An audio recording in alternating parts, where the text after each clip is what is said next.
भाई नस के खिलाफ इज्तिहाद आप कह देना, आप तस्लीम कर ले। आप अल्लाह की कसम खाता ये तस्लीम नहीं करेंगे कि नस के खिलाफ इज्तिहाद होता है। और भाई ने फिर धोखा देने की कोशिश की, कहते हैं कुरान और हदीस। मैंने कहा है कि इनके पास दलील है। मैंने कहा पूरे कुरान और हदीस को नस मानते ही नहीं है आप। मैंने क्या कहा है, नस में मौजूद नहीं है। अल्हम्दुलिल्लाह कुरान और हदीस में इनके पास सराहतन मौजूद नहीं है। ठीक है, मैंने तो वही कहते आया हूं कि आपके पास नस मौजूद ही नहीं है। आप मुकम्मल बोलते हैं कुरान और हदीस, मैं कहता हूं कुरान और हदीस को तो आप नस मानते ही नहीं है। तो जो मैंने दावा किया कि आपके पास नस से दलील नहीं है इसलिए आपने इज्तिहाद किया, तो आपने तस्लीम कर लिया। या तो आप ये कहते मेरे पास नस मौजूद है, और नस मौजूद है तो नस के खिलाफ कोई इज्तिहाद करे तो उस पर हद लगाए। बताएं मुझे कि नस मौजूद हो तो इस पर इज्तिहाद ना, तो आप मुझे वो बताएं। और फिर इसके बाद भाई ने अभी तक मुझे ये नहीं जवाब दिया, इन्होंने अभी तक सिर्फ अपने इज्तिहाद की एक दलील पेश करी, ठीक है, जिस पर मैंने इनसे सवाल किया उसकी हैसियत क्या है, अबू हनीफा के नज़दीक इमाम मोहम्मद की हैसियत क्या है। इन्होंने कहा हमारे नज़दीक। भाई सवाल मेरा था ही नहीं, सही का सवाल ही नहीं समझे, आप जवाब देने बैठे। मेरा सवाल था अबू हनीफा की नज़र में इमाम मोहम्मद की हैसियत क्या है, और मैंने सवाल किया इमाम मोहम्मद की नज़र में अबू हनीफा की हैसियत क्या है, और फिर मैंने सवाल किया कि किताबुल आसार की हैसियत क्या है। फिर भाई ने क्या कहा कि मैं जिसका मुकल्लिद हूँ मैं उससे दिखाऊंगा। और भाई ने ये भी दावा किया कि मेरे पास अबू हनीफा की तहरीरें मौजूद है। वो तहरीरें कहाँ हैं ज़रा वो भी बता दे। और फिर उसके बाद भाई ने कहा कि उसके पहले अगर किसी ने किया हो तो मुझे उससे लेना देना नहीं। भाई यहाँ आपने ना जो इज्तिहाद को कहा है आपने नासिक को कहा है, लेकिन रफ़ायदैन तो मनसूख है ना, रफ़ायदैन मनसूख है। आप कहते हैं नासिक अबू हनीफा ने किया है, तो पता ये चला अगर नासिक अबू हनीफा ने किया तो मनसूख अबू हनीफा से हुआ है। अगर उसके पहले भी नासिक था या मनसूख था या उसके पहले अमल होता था, इसकी तो दलील आपके जिम्मे है। क्योंकि मेरा एक सवाल, अगर आप ये निफाक बनाएंगे तो मेरा ये सवाल छूट जाएगा कि रफ़ायदैन का पहला इज्तिहाद, आप रिकॉर्डिंग वापस रिवाइंड करके देख ले, मेरा सवाल था सबसे पहला कौन सा मुज्तहिद था जिसने इज्तिहाद किया और रफ़ायदैन किस हिजरी में तर्क किया गया। भाई आप अपना मसलक ये कह करके मैं हनफी हूँ, मैं अबू हनीफा से पेश करूँगा, आप इससे भाग नहीं सकते कि किस हिजरी में हुआ। अल्हम्दुलिल्लाह आप आज ये तस्लीम करें कि आप सल्लम के दौर में ये मनसूख नहीं था, सहाबा के दौर में मनसूख नहीं था। आज आपको ये तस्लीम करना होगा। और फिर और सवाल क्या था आपका?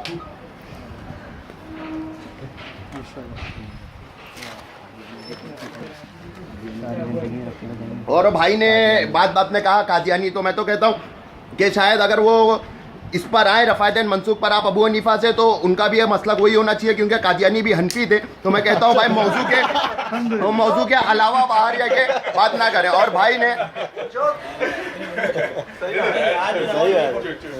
जी एक सेकंड, नहीं एक सेकंड जी। और भाई ने कहा कि सही मसला रफ़ायदैन का बता दे। तो मैं कहता हूँ भाई रफ़ायदैन का सही मसला अल्हम्दुलिल्लाह आप खुद अभी मान लेंगे। क्यों? क्योंकि आप इसको नासिक नहीं साबित कर सकते। आपने इसे नासिक के एक भी नस से तो आपने मान लिया, फिर आप कहते हैं इज्तिहाद इसलिए क्योंकि कुरान हदीस में मुतारज़ा है। मैं कहता हूँ ज़रा वो मुतारज़ा साबित तो करें कि तारुज़ है, ठीक है। और फिर अगर ये तारुज़ है तो मैं आपसे कहता हूँ कि मुझे वो पेश करें, हदीसें पेश करें। और फिर भाई का ये सवाल कि हम किन औकात पर करते थे, रफ़ायदैन करने पर तो नशिस्ती नहीं है। अल्हम्दुलिल्लाह नशिस्ती इस बात पर है कि क्या रफ़ायदैन मनसूख है, इनके नासिक पर ही तो दलील है। और ये आज मौजू के करीब भी नहीं आना चाहते, आज मौजू के करीब भी नहीं आना चाहते, ये नासिक के करीब में भी नहीं आना चाहते, ये भी नहीं करीब, सही ठीक है। और ये मैं कहता हूँ मैं इनको फिर वक्त फिर वक्त देता हूँ। और मैं आपसे कहता हूँ कि भाइयों गौर करें, ये बिना सिवाय वक्त ज़ाया करने का और कुछ नहीं करेंगे। ये मौजू के बाहर ही सवाल करेंगे कि रफ़ायदैन कब था, क्या था। मैं इनसे सवाल करता हूँ, आप अगर पूछते किन औकात पे था तो नासिक के पहले किन औकात पे था, ज़रा वो साबित तो करें, ये भी आपके जिम्मे ठहरेगा। और फिर किन औकात पे नासिक हुआ उसकी भी दलील दे, और फिर इसके मुतारज़ा होने की भी दलील दे। और शुरूत इज्तिहाद भाई ने कहा भाई आपने तो बुनियादी बनाई है नासिक की इज्तिहाद, तो अगर आप उसे नासिक में इज्तिहाद कर रहे हैं तो वो नासिक कहलाने के लिए वो शुरूत इज्तिहाद में बैठता है कि नहीं बैठता है वो तो देखना पड़ेगा। आपने अपने मन से उसे मुतारज़ा कह कर शुरूत इज्तिहाद में बिठा दिया, और जब मैं कहता हूँ शुरूत इज्तिहाद है तो कहते हैं मौजू से बाहर है, खुद उसको बिठा रहे ला के कहते हैं मुतारज़ा है। और इसलिए अभी आपने देखा कि मेरे सवाल का फिर भी कोई जवाब अल्हम्दुलिल्लाह नहीं आया, ठीक है।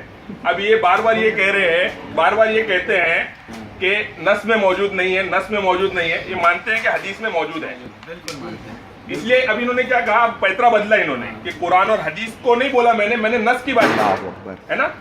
मैं ये इनसे मेरा मुतालबा है कि आप नस से साबित करें कि अल्लाह के रसूल सल्लल्लाहु अलैहि वसल्लम करते थे, ता हयात अल्लाह के रसूल सल्लल्लाहु अलैहि वसल्लम ने आखिरी रकत तक नमाज में तो अपने मन से क्यों भाई, हयात का अल्फाज तुम्हारा खुद का बनावटी है। क्यों है भाई, मालूम है? क्योंकि भाई दानिश को रफुल यदैन करना चाहिए कि नहीं करना चाहिए, ये हमको बताना है। हमको भाई दानिश को ये समझाना है कि रफुल यदैन अल्लाह के रसूल सल्लल्लाहु अलैहि वसल्लम ने आखिर तक किया है या नहीं किया है। मेरा और इनका मसला नहीं है, मसला दानिश भाई का है। दानिश भाई इन सबको लेकर आए हैं साहिल बना करके। तो मसला हमारा रफुल यदैन को करना या नहीं करना ये उसी वक्त मुकम्मल होगा जब दोनों तरफ से बात आएगी। मेरी दलीलों को ठुकरा करके, रद्द करके आप दानिश भाई से अपना अमल करवाएंगे तो क्या अपनी तकलीफ करवाएंगे? दलील हमारे पास है अल्हम्दुलिल्लाह, बात होगी उस पर, लेकिन पहले आप मौजू पर तो आए, पहले आप साबित तो करें। भाग क्यों रहे मुनाजरे से? हाँ, अब मेरे से पूछते हैं कि मनसूख पहले कितनी जगहों पर था, बाद में कितनी जगहों पर मनसूख हुआ। मैं कहता हूँ भाई पहले कितनी भी जगह हो, बाद में सिर्फ तकबीर तहरीमा का रह गया ना। आम नमाजों में सिर्फ तकबीर तहरीमा का रह गया।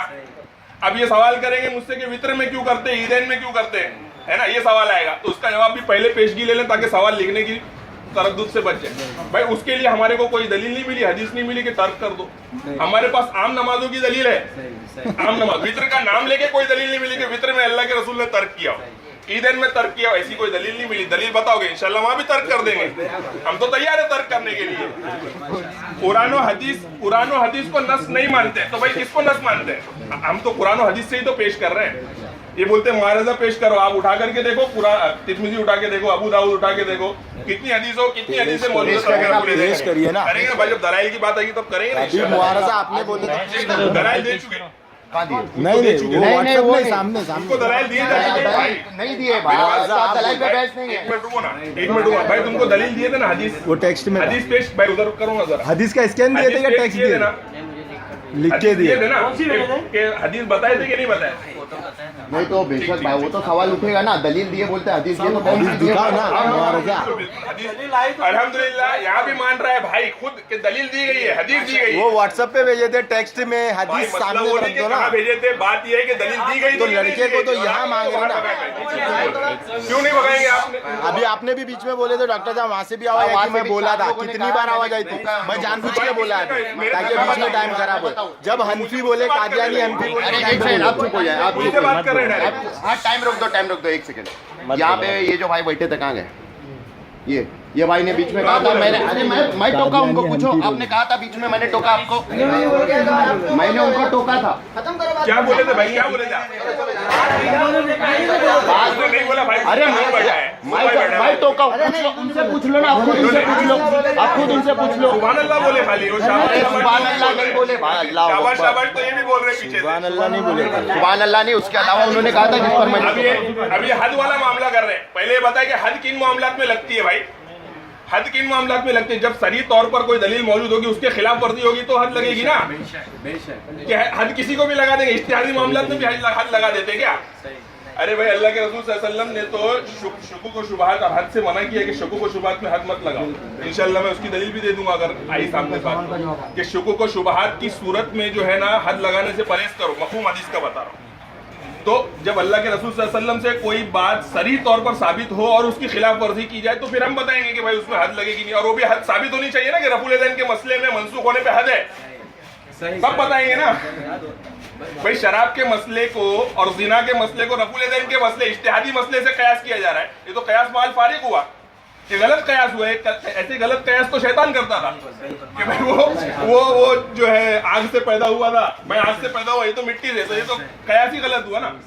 तो इस तरह के कयास करके मुझसे कह रहे हैं कि मनसूख वाले पर हद लगाओ। अरे भाई आप बताओ कि अल्लाह के रसूल ने किसी तरके रफुल यदैन पे हद लगाई हो? हम लगाएंगे, तैयार है हम लगाने, बताइए तो एक हदीस तो दीजिए। अब कहते हैं कि साबित नहीं है, मान लिया। अरे भाई साबित नहीं, कब माना? मैंने कब माना साबित नहीं? मैं तो बोलता हूँ भाई पहले किया गया मनसूख हुआ, मैं मनसूख को मानता हूँ, साबित को मानता हूँ, लेकिन मनसूख को मानता हूँ साथ में। किसी एक जगह अल्लाह के रसूल सल्लल्लाहु अलैहि वसल्लम ने खड़े होकर पेशाब किया ना, हो गया, 5 मिनट हो गया। बिस्मिल्लाहिर्रहमानिर्रहीम। भाई ने नहीं भाई आपका नाम दानिश भाई ना? भाई ने दानिश भाई को मुखातिब होकर कहा कि आप सल्लल्लाहु अलैहि वसल्लम ने आखिर तक किया है या नहीं? भाई आपने तो इसे मनसूख की दलीली 80 हिजरी के बाद से बनाई है। नासिक की दलीली 80 हिजरी के बाद से बनाई। आफलम की वफात कब है? 10 हिजरी 11 हिजरी। आपने ये तस्लीम कर लिया कि आफलम ने ताहयात किया है। और सबसे पहले अगर आफलम ने ताहयात किया है, अल्हम्दुलिल्लाह, टाइम रुकेगा, टाइम रुकेगा। मान लो भाई, तुम चुप रहो यार। अल्हम्दुलिल्लाह। बोले नहीं बोलो मत, बीच में मत बोलो। अक्सर क्या होता है, जब मुतकल्लिम थक जाता है तो आवाम बीच में बोलने लगती है। ठीक है, तो अब आफलम ने भाई ने खुद 80 हिजरी के, भाई ये सब वक्त रोका जाए, ये सब वक्त रोका जाए। एक सेकंड, ये वक्त वापस शुरू किया जाए। ये वापस वक्त शुरू किया, अभी शुरू होगा। नहीं वापस शुरू किया जाए। वो बात कर रहा था, मैंने टोका उसको। वक्त वापस शुरू होगा। भाई मैं अपनी आपस बात कर रहा था। नहीं, बात करो भाई।